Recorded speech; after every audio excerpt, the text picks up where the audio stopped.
In this tutorial, I'm going to take a look at Google Classroom and take a look at some of the changes that have happened to Google Classroom over the summertime. If you've never used Google Classroom before, I hope that this is helpful. If you have used it before, then you're going to see that some things are still familiar, some things have been moved around, but it's pretty cool what they've done with it. So I'm first going to go to my Google Classroom, and I'm going to sign in to my Google account.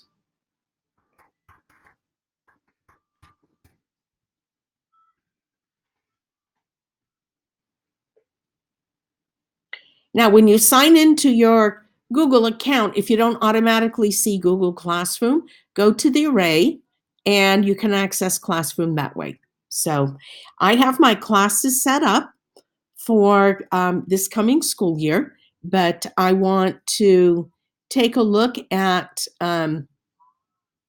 the actual changes that have happened. So I'm going to start with my science class here. And one of the things that is new is stream, classwork, people. This used to be stream, students, and about. The about has now moved here. The stream has been reorganized so that it's basically just an overview of classwork and activities that you're going to have for your students. I don't have anything set yet, so you're not seeing any assignments in there. You will have upcoming and notices that will show here, but you're not going to have all of the other tabs or information that would show. That could get a little overwhelming for students. So you can create announcements here and schedule announcements, or you can respond to students' posts. And classwork, they now have a separate stream for classwork. And anything that is going to have due dates with it, basically, is what you're going to find in classwork. So it really makes it better for students where everything is organized and in one place for them. Now, this is where you can add an assignment, you can add a question, you could repost or reuse a post, and you can add a topic. The benefit of using the topics is it's going to very clearly highlight where you have a unit of work that students are going to be doing, or a particular theme that students are going to be working on, and it just helps with the organization. And on the student side, that topic is going to be a very clear headline post, so it's really going to stand out, and it's going to make it easier for students to be able to organize and see what they need to be doing. So if I want to create an assignment, just like you did before in Google Classroom, you would put your assignment title here.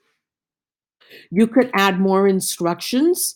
You can indicate, is this for all students? Is it just for certain students? And if you have more than one science class or more than one class of that content area, you can include them, so you don't have to keep doing that same posting for 2 or 3 different classes. You can do it all at one time.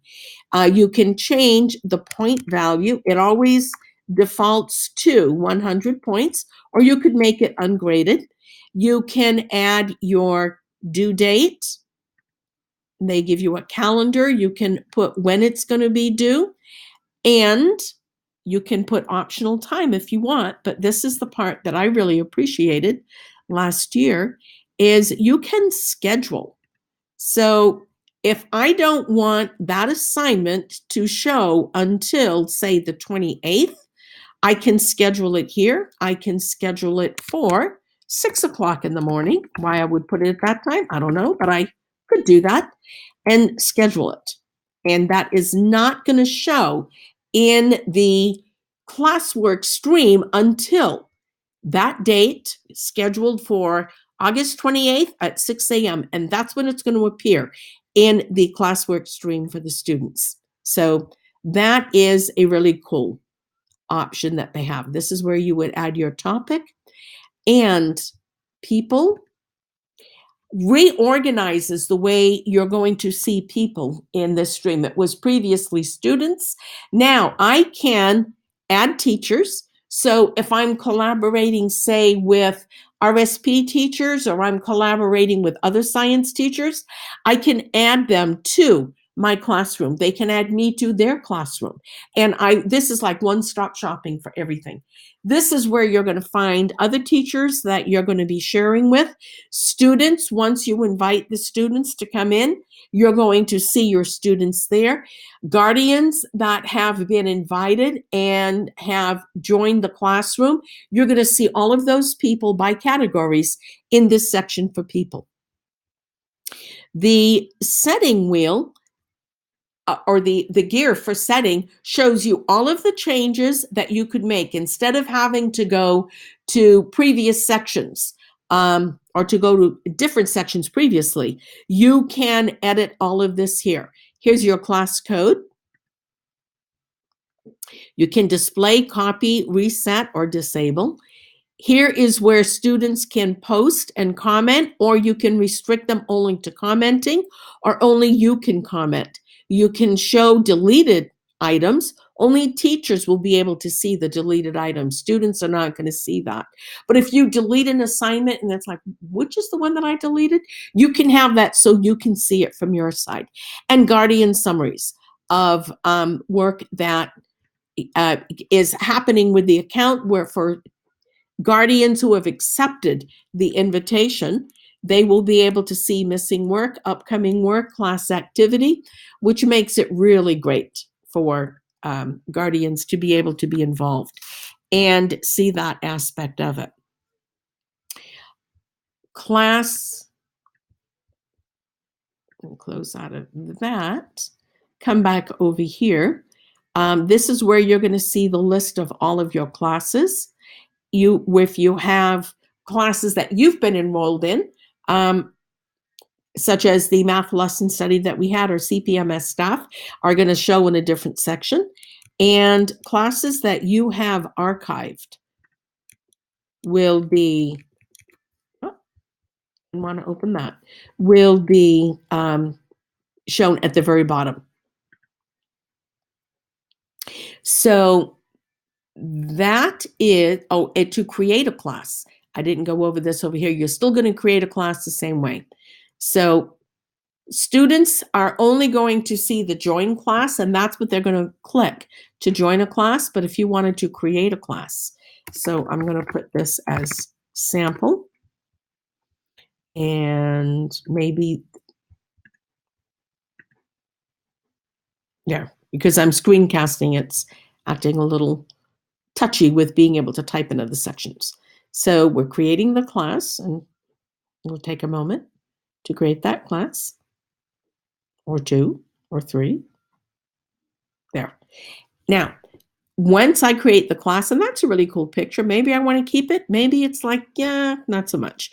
So I can go to select theme, and maybe this is going to be a music appreciation class. So I want to use this and set that as my class theme, and it changes it. Okay, the About page has your class code, and the addition that I see here, I never noticed it last year, so if it was there, I just didn't focus on that, is it shows the class code, or if you really need the huge size to put it up so students can clearly see that class code, that makes it very visible. Now, what I learned to do for myself, because I would have students who would say, my class isn't showing, or new students who were added, and I would have to then go back and look up the code, and it was just crazy. I put it in a spreadsheet, and then I also wrote this out on an index card and just stuck it to my wall. So if new students came in and I needed to have the code for them to be able to join the class, both for Google Classroom or any other site that they were going to go to where they needed a code to join the class. I would just put it in the spreadsheet and also write it on my card so that I could just easily take it out, either put it up on the board or have the student write the code down, and they were good. So that was a great little time saver that I used that I will share with you. And I'm looking at my sample one now, and that is listed here. I can see it here in my classes. And if I don't want it to be first, I can move where that's going to show. And I want to put this after math lesson studies. And there is my sample. So if you want to move it, you can use the move button and where you want to position it to by just clicking if you want it in between these or at the bottom or after, or if you want it at the beginning. So it makes it really easy to move classes. So that is an overview of Google Classroom. I hope this has been helpful and that you have an awesome teaching year this year. So great.